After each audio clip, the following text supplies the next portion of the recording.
Conjugaison au passé, le prétérit des verbes. Ici, nous allons conjuguer les verbes réguliers, ici, au passé composé. Par exemple, vous allez dire « j'ai joué ». Par exemple, on dit « j'ai joué ». Ça va donner « I played ».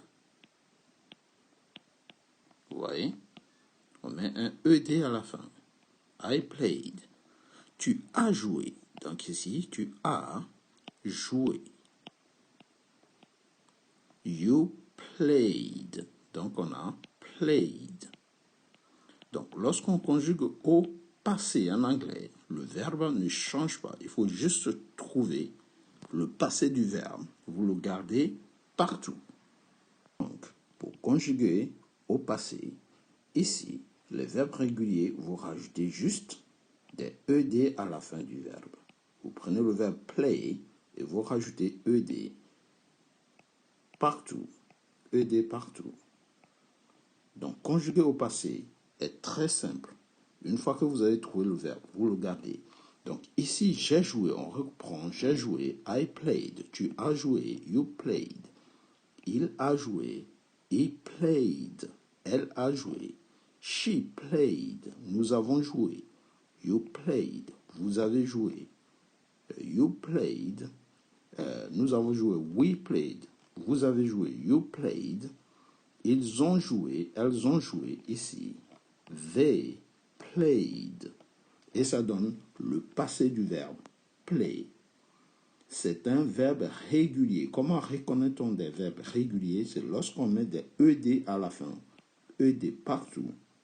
Cela veut dire que le verbe est régulier.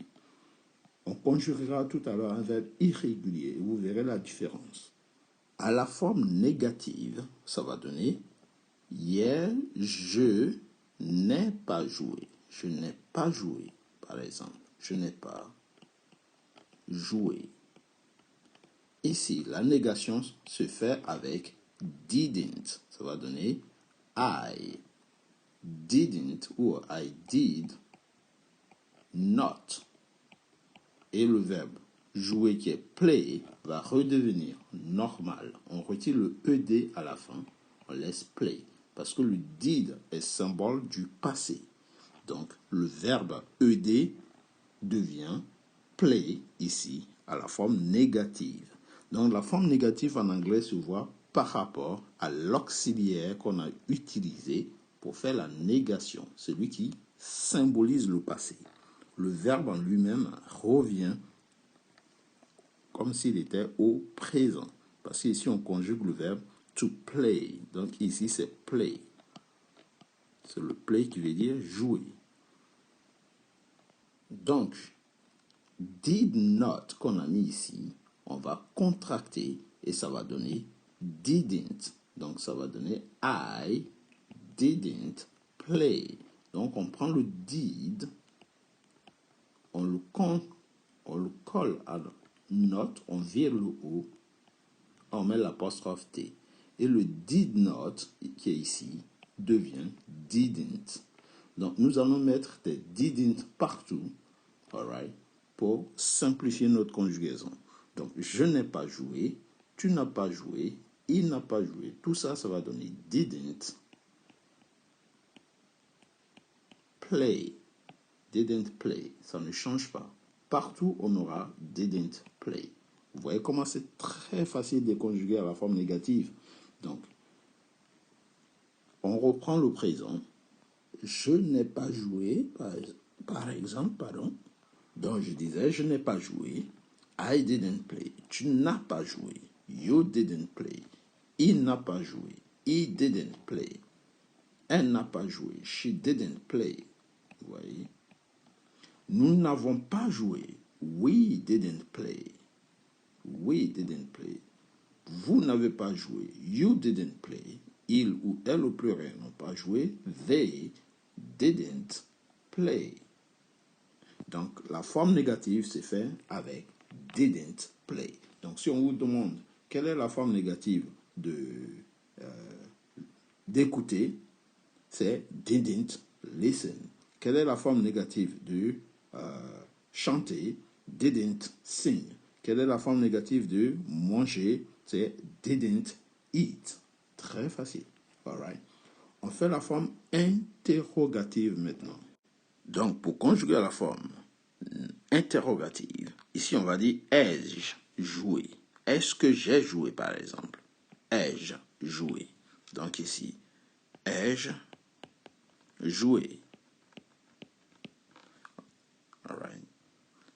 Did. Donc, on va mettre un did ici. En anglais, on va dire did I play?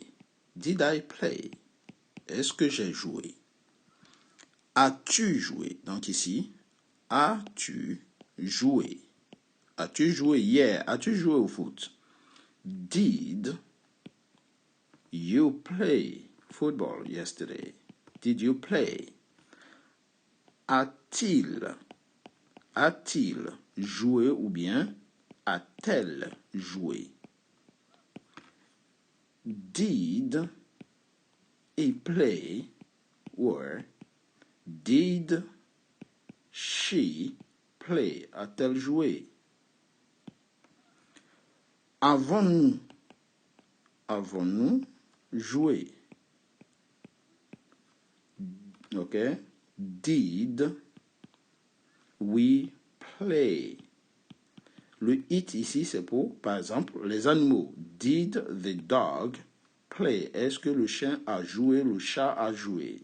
Alright? Donc, c'est il ou elle, le it. Okay, ici, c'est il ou elle. Avez-vous joué? Did you play? Ont-ils ou bien ont-elles joué? C'est la même chose pour les deux. Did they play? Vous voyez? Donc, conjugué à la forme interrogative, c'est encore plus simple en anglais.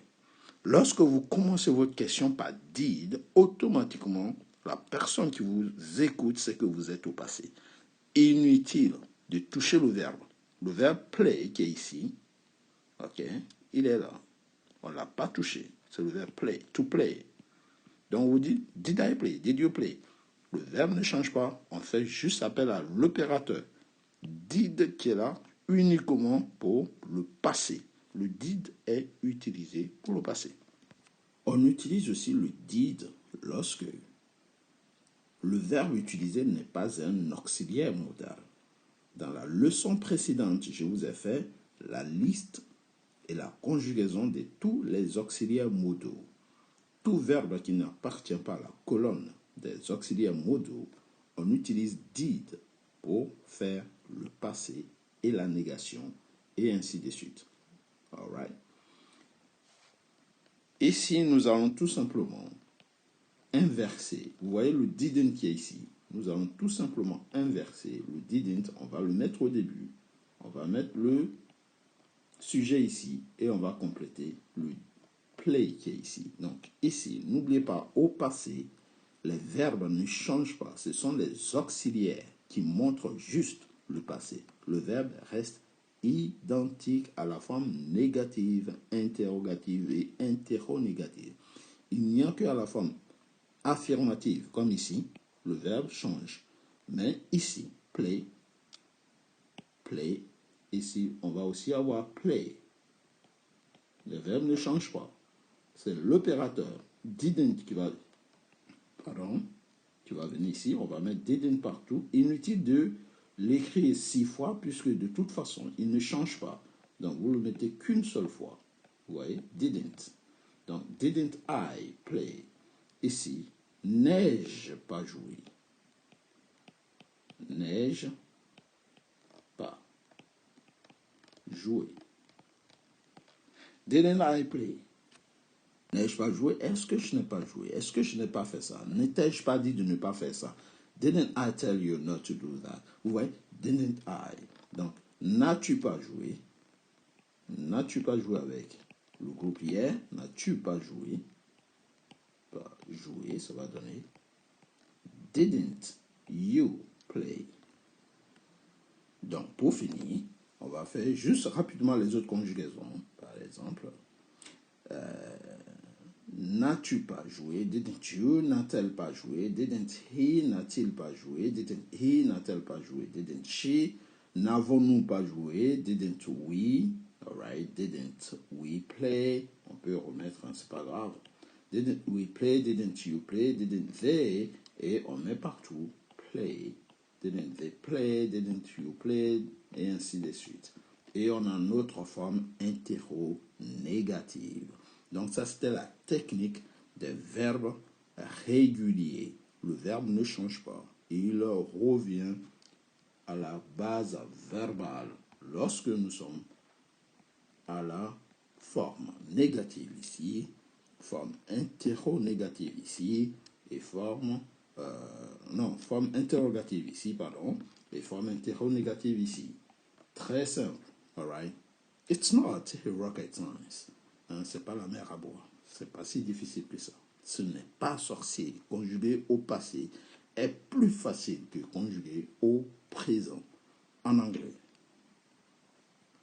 On part maintenant pour les verbes irréguliers. C'est parti. Nous allons conjuguer ici le verbe to eat. Eat, c'est un verbe qui est irrégulier. Donc ici, eat, qui veut dire manger. Ok, manger. Eat. Donc ici, j'ai mangé, tu as mangé. On va conjuguer au passé composé. Donc, on conjugue ici, j'ai mangé, tu as mangé, il a mangé, elle a mangé, nous avons mangé, vous avez mangé, ils ont mangé, elles ont mangé. Ici, on met tout simplement le verbe, un seul verbe, ate. Voici le passé du verbe eat. Donc, lorsque vous dites j'ai mangé, en anglais, ça va donner I ate. I ate. Tu as mangé. You ate. Elle a mangé. Il a mangé, sorry. He ate. Elle a mangé. She ate. She ate. Nous avons mangé. We ate. Vous avez mangé. You ate. Ils ont mangé. Ou elles ont mangé. They ate. Donc ici, c'est comme si on mettait ate partout. I ate. You ate. He ate. She ate. We ate. You ate. They ate. Donc, conjuguer au passé consiste tout simplement à trouver le prétérit du verbe et vous le mettez à toutes les personnes. Donc, vous dites par exemple, eat, ate. Vous voyez, eat, ate, eat, ate. Et vous allez trouver le verbe au passé.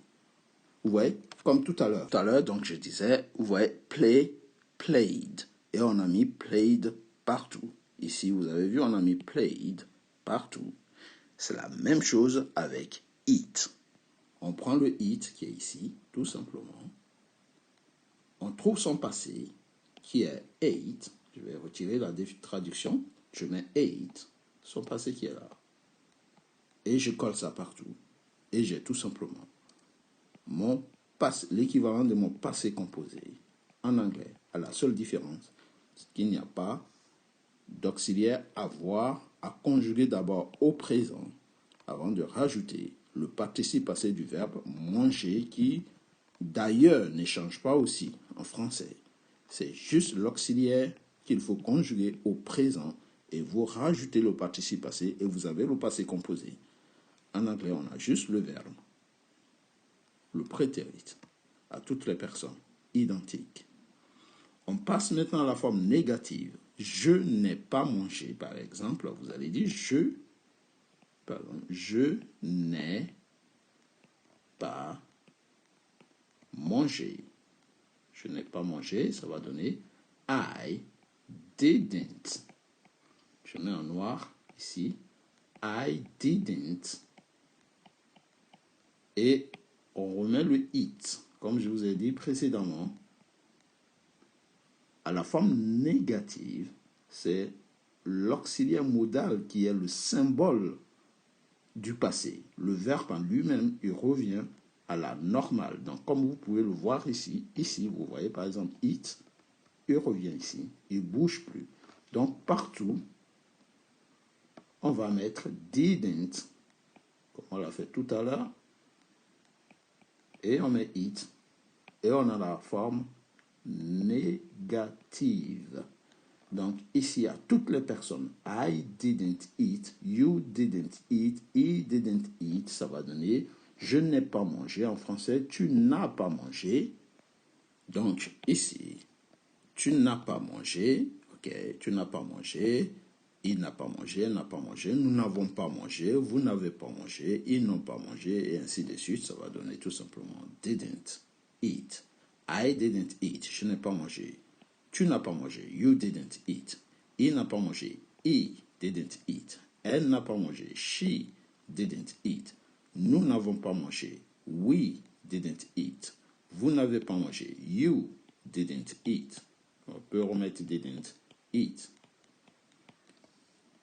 Ils n'ont pas mangé, they didn't eat. Elles n'ont pas mangé, they didn't eat. Alright. On passe à la forme interrogative. Ça va donner ici, ai-je mangé? Donc, est-ce que, le ai-je, est-ce que j'ai mangé? Ai-je mangé? Comme vous pouvez l'anticiper, on met did partout, tout simplement. Did. Et ça va donner did I eat? Le eat revient. C'est l'auxiliaire qui symbolise le passé. Le verbe en lui-même reste identique. Donc, on va avoir eat partout. Donc, eat, eat, eat, eat, eat, eat.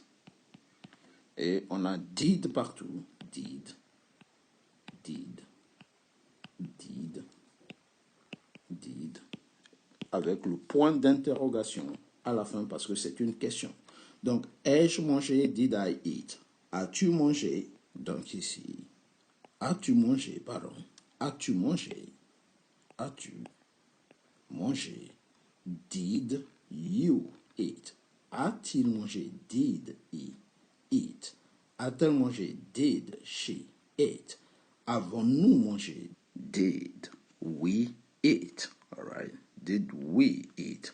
Avez-vous mangé? Did you eat? Ont-ils ou ont-elles mangé? Did they eat? Ici, on passe rapidement à la forme interrogative. Vous connaissez la technique maintenant. On inverse l'auxiliaire modal ici et on inverse ici le pronom personnel. Donc ici, partout, on va mettre didn't, puisque c'est interrogative. Donc interrogative, ça veut dire c'est une interrogation mais à la forme négative. Donc didn't. Ok, voilà. Didn't I? N'ai-je pas? Oui, n'ai-je pas mangé avec vous? Est-ce que je n'ai pas mangé avec vous? Si.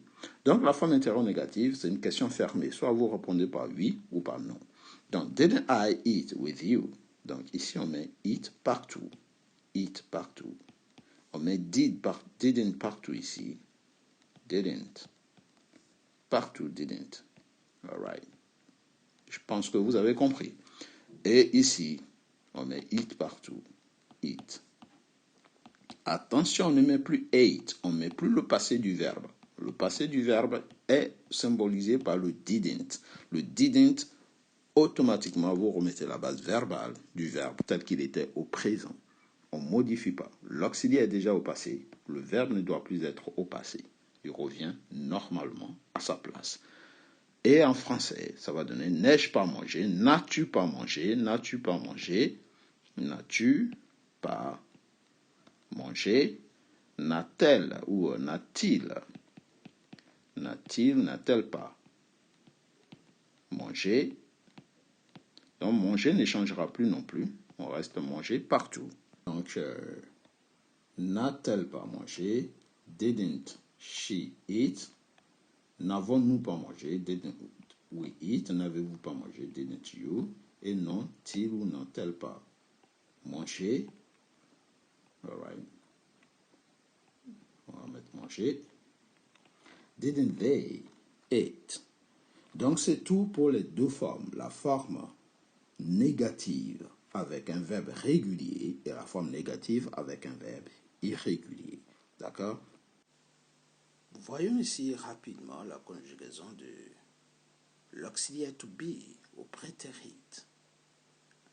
Au prétérit to be, c'est-à-dire être. Le verbe ou l'auxiliaire être. J'étais, ça va donner I was. I was. Tu étais. Ici, c'est le pluriel.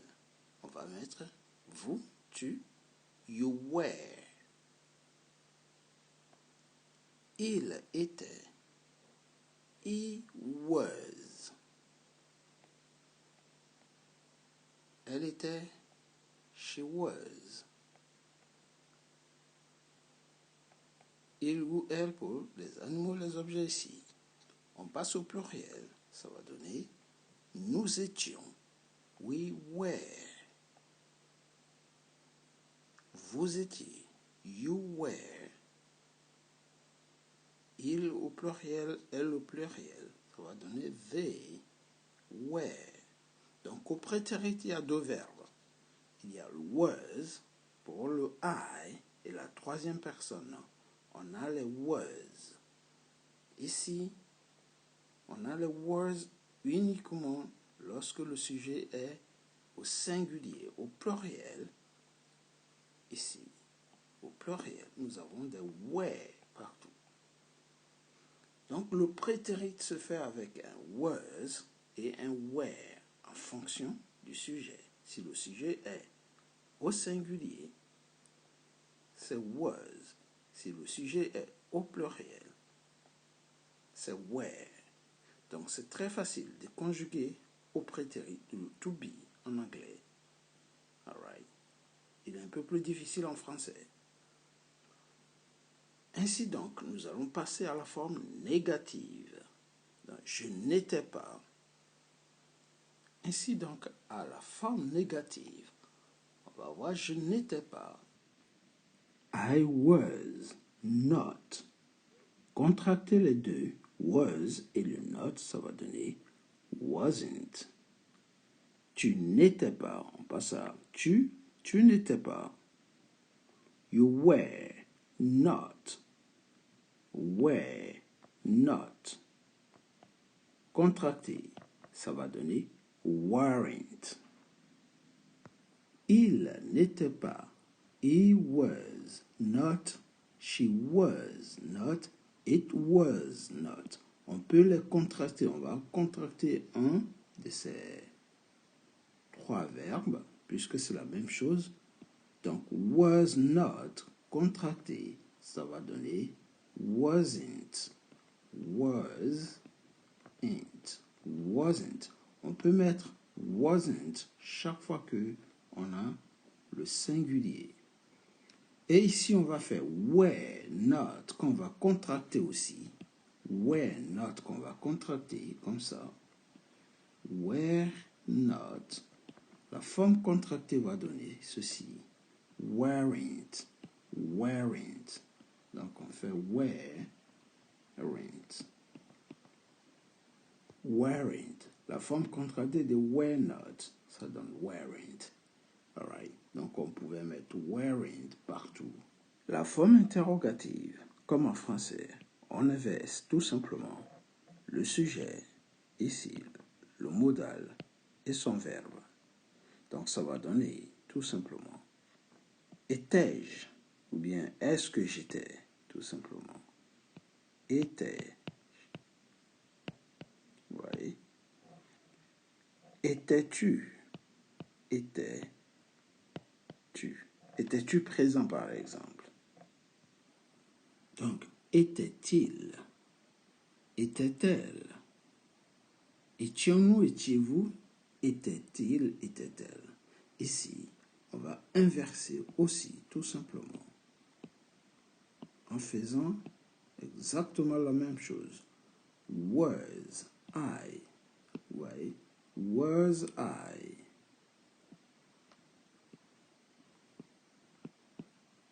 Were you? Were you absent? Was he, she, and it? Were we? Étions-nous? Et si on rajoute un verbe, tout simplement, ça va donner was I absent or was I present? Oui. Étais-je présent? Were you aware? Étais-tu conscient? Ok. Conscient. Éveillé. Were you aware? Était-il? Was he? Était-elle? Was she? Étions-nous? Were we? Étiez-vous? Were you? Et était-il ou elle au pluriel? Were they? Donc, si vous voulez dire par exemple, étais-tu présent?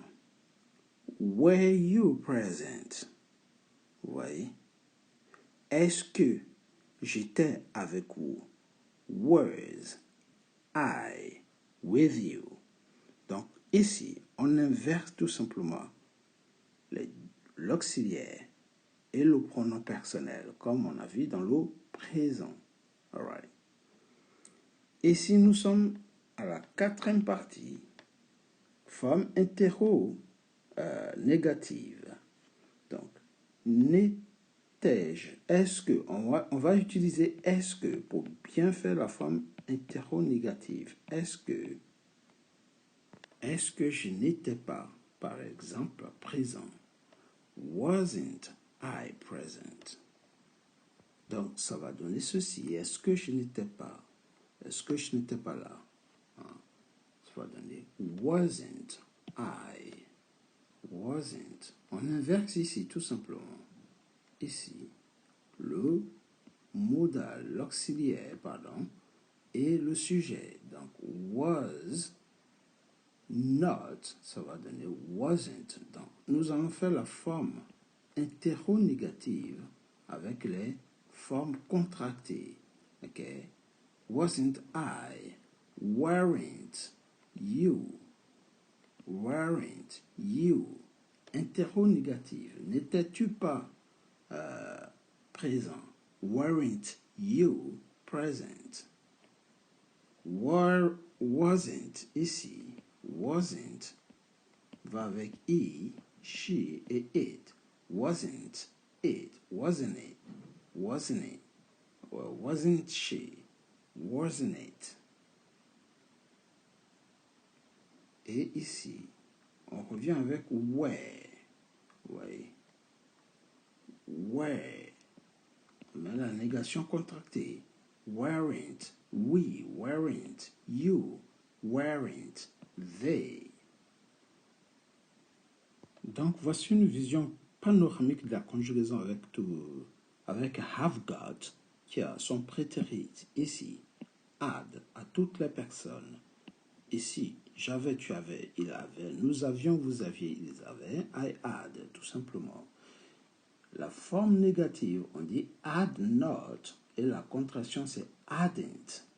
Ici, à la forme interrogative, on inverse tout simplement le verbe et le pronom personnel. Ici, on inverse. Et le had qui est ici, vient ici. À toutes les personnes, on a had partout. Donc, comme vous avez pu l'observer, le prétérit des have got se fait avec had. Abonnez-vous pour ne rater aucun contenu.